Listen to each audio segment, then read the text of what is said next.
Yes, welcome all the student of class 7th. I am your English teacher and today I am here with the English grammar chapter, that is your chapter number 5, verbs. Okay, so first of all you have to know what is a verb. Verb होते क्या हैं? So it is the main part of the sentence. ये आपके main part होते हैं और ये भी दो टाइप में डिवाइड होते हैं आपके, एक तो एक्शन से और स्टेट ऑफ बीइंग से. So let's study verb. Action means जब आप कभी खेल रहे हो, प्ले कर रहे हो, ईट कर रहे हो, तो ये आपके होते हैं एक्शन. जब आप कुछ काम कर रहे हो. स्टेट ऑफ बीइंग मतलब जो आपको बताते हैं कि आप क्या हो या क्या फील, कैसा फील कर रहे हो. For example is and feels. For example action verb के आप एग्जाम्पल पढ़ते हैं. Children reads book regularly. Superman is flying in the sky. I ride bicycle regularly. So these are the action verb. Now look at the next slide, that is our state or situation of subject. she feels happy today, यानी कि वो बहुत ज़्यादा खुश feel happy feel कर रहा है. तो feels जो हो गया आपका वर्ब हो गया, ये state of being हो गया. I am a boy, he is a policeman. ये am और is है, इसको हम मेनली ऑक्सिलरी वर्ब भी बोलते हैं. सो यहाँ पे वर्ब जो है आपकी, देखो अब दो पार्ट में डिवाइड है, main verb and auxiliary verb. So main verb क्या होती है आपकी? Word that actually shows the action of activity of a subject, यानी कि ऐसे वर्ब जो कि आपको ये शो करते हैं एक्शन और एक्टिविटी किसी भी सब्जेक्ट की. For example they can stand alone. और इसका एक और चीज़ क्या है कि जो मेन वर्ब होते हैं हम उसको एक अकेले भी बोल सकते हैं, जैसे कि रीड, स्लिप, ईट, रन. तो आपको इससे भी पता चल जाएगा कि क्या बात करी जा रही है. Okay, and just for example, sun shines, bus stop, car runs. So these are the example of main verb. Now looks now next is auxiliary verbs. So auxiliary verbs are those verbs they give more meaning to the main verb. ये और ज़्यादा meaning दे देती हैं verb को. So they cannot stand alone. इसमें most important क्या है कि अकेले हम इनको use नहीं कर सकते हैं. For example, is, has, do, did, will, shall, may, can, could, might, must. But जो is, has, do, did है ये आपकी मेन वर्ब होती है, और जो will, shall, may, can, could, might, must है ये आपकी मोडल ऑक्सिलरी वर्ब होती है. Now sentence example is that, जैसे आप मे से कोई वर्ड बना रहे हो, बस में, ये कोई सेंटेंस नहीं बना, तो आप इसको कंप्लीट करने के लिए क्या बोलोगे? बस में स्टॉप. विल से अगर आप बनाते हो Sita will, so that is not giving a complete sense. So you will say Sita will come. Must, they must means they must eat. What is finite verb? Now next topic है आपकी book में, finite verb क्या होती है. सो verb और subject से जो मिल के बनता है उसे आपको पता है वर्ब होती है. सो वर्ब में सब्जेक्ट होता है. सब्जेक्ट क्या है? फाइनाइट वर्ब हम तब कहेंगे जब वो किस तीन चीज़ों से चेंज होता है. जो वर्ब होती है वो तीन चीज़ों से चेंज होती है, तो टेंस से या पर्सन से या नंबर से. पर्सन जो है जो हमने इससे पहले चैप्टर पढ़ा था प्रोनाउन, उसमें भी हमने पढ़े थे तीन टाइप्स के आपके पर्सन होते हैं, first, second and third. Tense में आपका past tense, present tense, future tense, और नंबर मीन्स सिंगुलर हो या प्लूरल हो, इस टाइप से.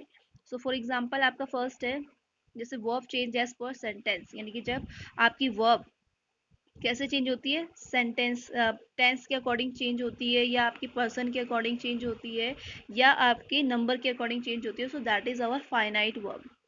For example I play cricket every day. So यहाँ पे I play cricket every day लिखा हुआ है ना, तो यहाँ पे देखो जी आपका क्या था, प्रेजेंट टेंस. बट जब हम इसको पास्ट टेंस में कहेंगे तो आपकी वर्ब जो है वो चेंज हो जाएगी. So I played cricket every day. तो ऐसी वर्ब जो टेंस के अकॉर्डिंग चेंज होती है, that is our finite verb. जैसे अब नेक्स्ट हम पढ़ते हैं वर्ब चेंजेस पर पर्सन, यानी कि पर्सन के अकॉर्डिंग जब चेंज होती है. अगर हम आई से स्टार्ट करते हैं तो I run a mile daily. अगर हम इसको सेकेंड, जो आपका ही जो है वो आपका थर्ड पर्सन आ जाता है. थर्ड पर्सन में अगर हम बात करते हैं तो रन का आपका रन्स हो जाएगा, RUNS. क्लियर.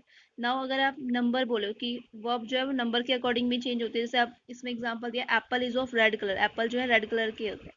अब अगर हम इसको चेंज करके बोले तो apples are of red colour, तो इसमें नंबर चेंज हो गए. बहुत सारे एप्पल्स की बात करें तो इसका चेंज होके क्या बन गया, are. So that these are our example of finite verb. Next है आपका non finite verb. So non finite verb आपकी वो होती हैं जो ना ही आपकी टेंस के अकॉर्डिंग चेंज होती है, ना ही पर्सन के अकॉर्डिंग चेंज होती है, और ना ही नंबर के अकॉर्डिंग चेंज होती है. For example I found his office at a walking distance. ठीक है, ये आपका सेंटेंस था. अब इसको जब चेंज करा तो जैसे नेक्स्ट एग्जांपल दिया I will find his office at walking distance. अब देखो इसमें दो वर्ब, जो यहाँ पे जो आपकी कितनी वर्ब है, दो वर्ब, एक तो फाउंड और वॉकिंग, और नेक्स्ट वाले में भी फाइंड और वॉकिंग. बट जो पहले वाला सेंटेंस था वो पास्ट टेंस में था, उससे नेक्स्ट वाला आपका फ्यूचर टेंस. देखो फाउंड तो चेंज हुआ बट जो वॉकिंग है वो तो सेम रहा ना. तो ऐसे सेंटेंस जिसमें दो वर्ब हो और उसके अकॉर्डिंग आपकी वर्ब जो है वो चेंज ना हो, तो उसको हम कहते हैं नॉन फाइनाइट वर्ब. क्लियर. अब आपकी जो नॉन फाइनाइट वर्ब है, do not function as verb, ये वर्ब की तरह काम नहीं करता, जैसे एडजेक्टिव, नाउन, एडवर्ब. अब फर्स्ट जैसे आपका एडजेक्टिव है, तो do not function as verb. Not finite verb के example the sleeping cat is brown.